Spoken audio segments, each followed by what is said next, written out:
All right, so you've got your nice fancy new LML or your early L5P, and you're thinking to yourself, why does the front axle just not look as cool as some other trucks do? Well, a lot of that is because the factory skid plate, if there is even one there, is not great. It looks like crap, it doesn't really serve a whole lot of purpose. So if you're looking to update the front of your truck and give yourself some more protection, this BDS skid plate will get that done.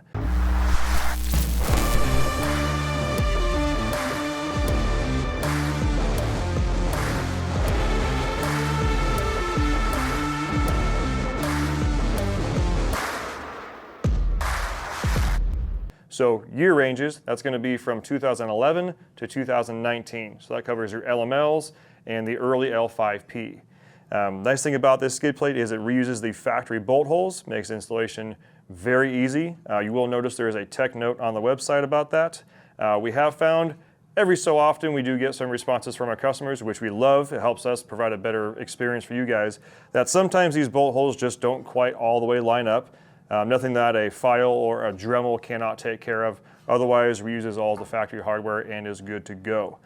Texture on this thing, really nice kind of crinkle paint texture. So if it does get dirty and you're getting this truck dirty just the way you're supposed to do with a big bad boy truck in the old USA, it's easy to clean. A little bit of spray cleaner, a little bit of water, pressure washer, good to go. You've also got holes in the bottom right here to make sure that anything that does get caught up in there, whether it's ice, mud, dirt, whatever, has a place to fall out, especially when you're washing.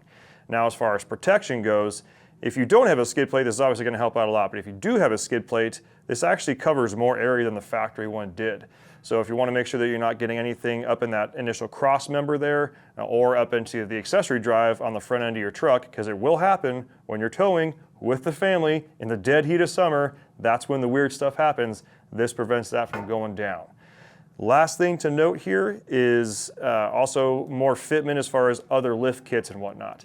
The best rule of thumb here is if the axle is in the stock location, this will fit. So if you have a leveling kit that may have required some small spacers to be put in there, you might have some fitment issues. If you have a lift kit that actually has you remove that factory cross member, so something like a 4.5-inch kit or a 5-inch kit or 6-inch kit or something like that, this will not work. Now on the other side of that, if you have a stock height truck with a leveling kit that doesn't touch the axle, this will fit.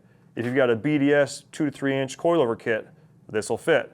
Again, anything that doesn't require that axle to move as far as dropping it out, this is going to fit just fine for you. If you have any questions as far as you may have kind of like an oddball lift on your truck or something like that, want to make sure it fits, do not hesitate to give us a call. That's why we're here. And let us know if you have any questions. Thanks for watching.